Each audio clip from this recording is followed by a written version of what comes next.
qu'on a de notre naissance à notre mort, partout, tout le temps et pour tout le monde, sur les besoins d'autonomie, de compétences et d'affiliation sociale. Le premier besoin, le besoin d'autonomie, c'est à la fois d'avoir une certaine indépendance, de choisir qu'est-ce qu'on fait, mais surtout d'agir en conformité avec ses propres valeurs. Ça, c'est le premier besoin. Qui ici s'est levé ce matin en disant « Hourra, je m'en vais vivre des échecs aujourd'hui » ? Personne. L'être humain, on n'est pas fait pour vivre des échecs, on veut vivre des succès. Le besoin de compétence, il est là de la naissance jusqu'à notre mort. Moi, mon garçon, cette année, il a appris à attacher ses lacets. Qui ici a attaché ses lacets ce matin en disant « Enfin, j'ai encore réussi une autre journée ».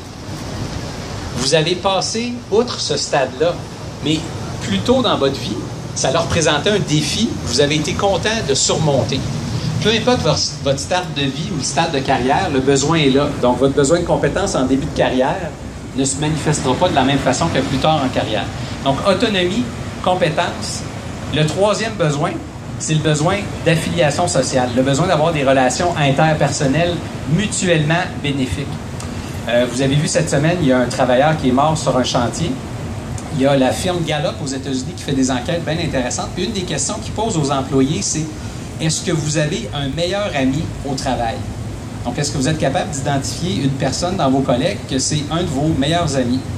Cette simple question-là est capable de prédire moins d'accidents de travail sur les chantiers. Pourquoi? Parce que si c'est quelqu'un qui est ton ami, à qui tu tiens, tu vas en prendre soin. Donc, les relations interpersonnelles sont excessivement importantes.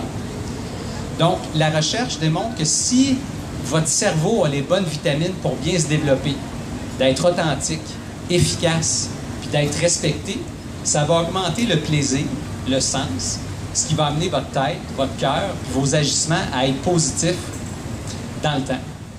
À l'autre bout du spectre, si votre cerveau n'a pas les vitamines pour bien fonctionner, il se rabat sur du fast-food pour le cerveau. Le fast-food pour le cerveau, c'est l'argent et l'orgueil, ce qui va amener la tête, le cœur et le corps à moins bien se sentir. Donc, 3 besoins, autonomie, compétence, affiliation sociale, qui augmentent les 2 bons types de motivation, plaisir et sens, ce qui va ensuite amener la tête, le cœur et le corps à bien se sentir. Comment on peut faire pour augmenter la satisfaction des 3 besoins? Il y a différents leviers qu'on peut activer, entre autres l'organisation du travail, avoir des demandes qui représentent un défi, puis avoir suffisamment de ressources pour y faire face. Ça peut augmenter le plaisir et le sens au travail. Le deuxième, c'est d'avoir un supérieur immédiat qui soutient vos besoins. À titre d'exemple, un bon patron, c'est quelqu'un qui vous donne une marge de manœuvre à l'intérieur de certaines règles et limites, qui va vous donner des mandats qui sont à la frontière de vos compétences pour essayer de vous développer, puis qui va s'assurer qu'il y a un bon climat de travail. À main levée, qui ici a déjà eu un mauvais boss? OK, plusieurs personnes. Qu'est-ce que fait un mauvais boss? Il va restreindre notre marge de manœuvre. Il va nous donner des tâches qui ne correspondent pas à nos talents et nos forces. Il va nous traiter d'incompétents ou il va nous faire vivre de l'incompétence. Souvent, il va couper les canaux de communication puis il ne gérera pas les chicanes. Donc, si on a à tête les 3 besoins, autonomie, compétence et affiliation sociale, ça augmente les chances de faire en sorte que les employés aiment leur travail et se développent bien. Là, je vous ai dit qu'un des types de motivation qui existait, c'est le plaisir au travail. Il y en a qui doutent souvent et disent « Ça peut-tu vraiment exister, le plaisir au travail? » Moi, mon sujet de thèse, je l'ai trouvé au IKEA à Montréal. Si vous allez au IKEA à Montréal, puis vous arrivez au 2e étage, c'est l'espace des mobiliers de bureau. Puis au plafond, il y avait un gros écriteau sur lequel était écrit « Si le travail est plaisir, la vie sera joie ».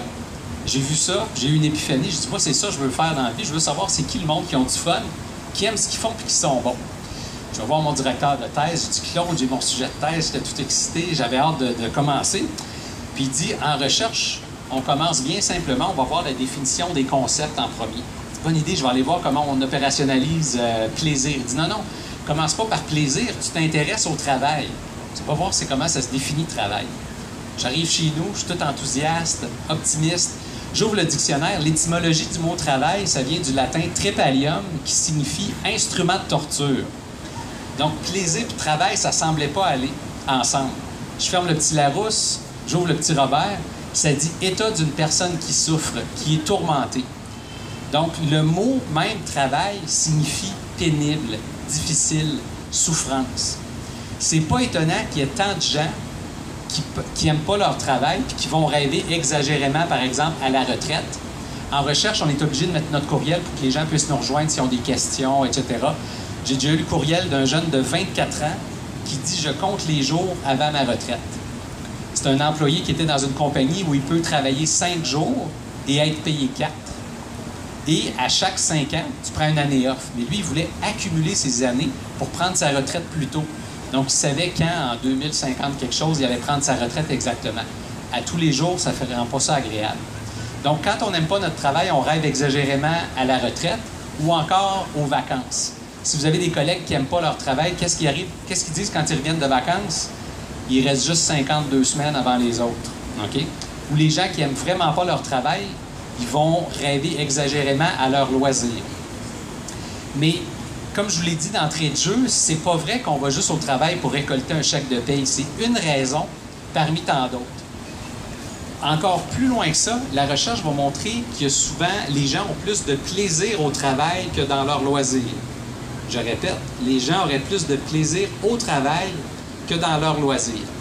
Le plaisir, de la manière qu'on le mesure en science, c'est est-ce que vous êtes entièrement absorbé, concentré dans ce que vous faites.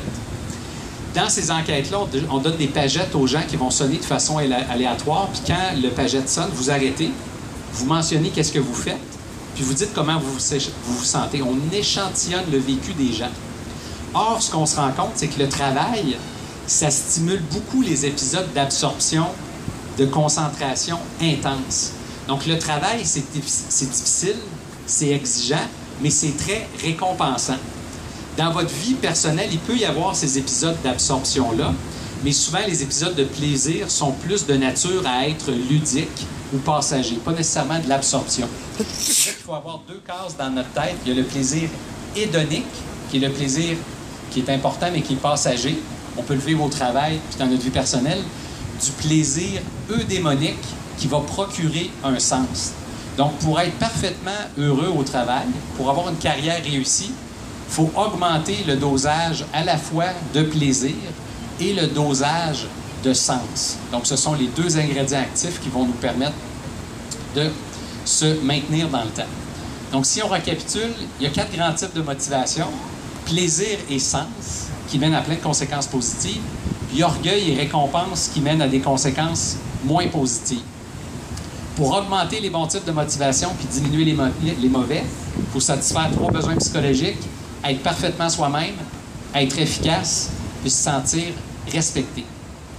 Puis pour vous montrer qu'en recherche, on a juste spécifié certains éléments dont on avait l'intuition depuis plusieurs siècles, je vous laisse avec une citation très simple de Confucius qui a dit « La personne qui prend plaisir à travailler ne travaillera plus jamais. » Donc, les gens qui ont du plaisir à faire leur travail, ils n'ont pas l'impression de travailler. Leur vie personnelle, leur vie professionnelle ne fait pas de différence. Ils sont capables de vivre du plaisir et du sens le plus clair de leur temps. Donc, c'est ce que je voulais vous partager ici. Je vous remercie de votre attention.